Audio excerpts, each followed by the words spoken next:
I'm on location here at the Bike Shed in Hollywood, the perfect place to talk to the stars of the new movie, The Bikeriders.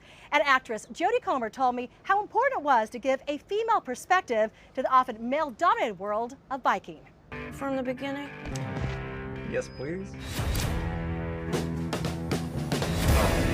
It was the golden age of Bikeriders. And I never felt so out of place in all my life. That's when I saw him for the first time. It took my breath away. I'm Benny. Seriously, you've played so many diverse and empowered roles. I mean, and no exception with this character. Was it really exciting, though, to give that female voice and perspective to such a male-dominated world of biking?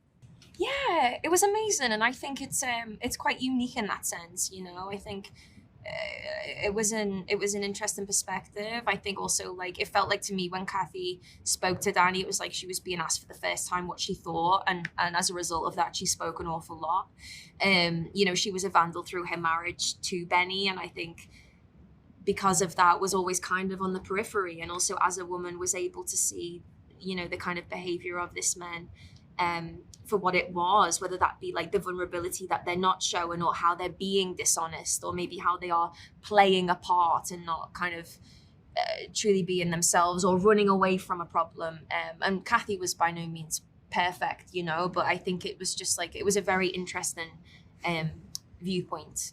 Jodie Comer, what a wonderful selection in representing that female voice and perspective. I mean, that had to be a dream come true. You know, I was lucky enough in pre-production to go to London and see her in this one-woman show called Prima Facie. Yeah. She ended up bringing it to Broadway and winning a Tony for it. And I walked out of that theater and I said, I'm the luckiest director in the world, because if this woman shows up to play Kathy, the movie's going to be great. Mm-hmm. And turns out she was great. The truth is, this film only told from the male perspective. It would be too heavy. Mm-hmm. And they'd also lied too much.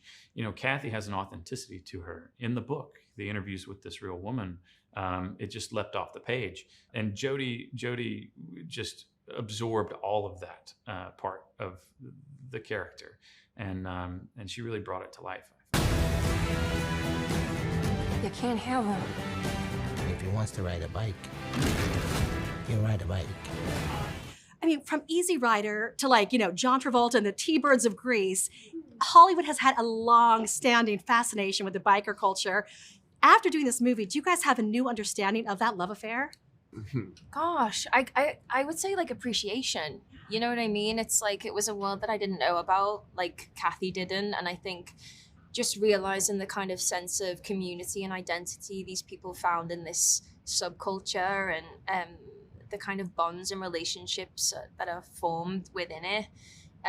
You know, it's not just aesthetically cool, but there's a real kind of integrity behind it. I don't think I fully understood beforehand. Mm. I'm so silly right now. I don't know what I'm laughing about. Yeah, I mean, I love that whole world, and I that's one of the cool parts about this whole thing, was getting to feel that bond with all the people I was riding motorcycles with, and it was led by Jeff Milburn, who just he breathes and he breathes motorcycle. What's the phrase? He eats and sleeps, lives and breathes, eats and sleeps. Both of those. Does it all. He does everything with motorcycles, and yeah. On location in Hollywood for The Advocates, I'm Rachel Smith.